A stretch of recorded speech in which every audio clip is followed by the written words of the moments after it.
The overall goal of this procedure is to identify cellulase-expressing clones from a metagenomic library. This is accomplished by first replicating a previously made metagenomic library using a robot. Following incubation of the replicated library at 37 degrees Celsius for 24 hours, the growth of the E. coli clones is measured. Lysis buffer and substrate is then added to the replicated library. Ultimately, results can be obtained that show cellulase activity through colorimetric absorbance measurements using a plate reader. Hi, I'm Keith from the laboratory of Stephen Hallam in the Department of Microbiology and Immunology at the University of British Columbia. Today we will show you a procedure for the high-throughput functional screening of metagenomic libraries. We use this procedure in our laboratory to study biomining cellulase activity from metagenomic libraries. So let's get started!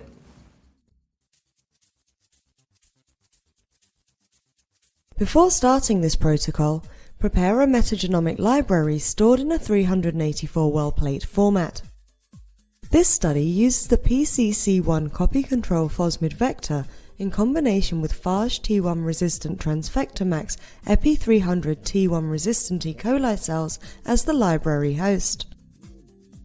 To start this procedure, remove the plates containing the library from -80 degrees Celsius and defrost them at 37 degrees Celsius for approximately 20 minutes.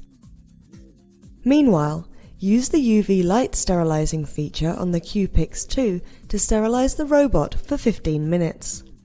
Set up the QFill3 as per manufacturer's instructions with the media bottle attached to the manifold via the sterile tubing.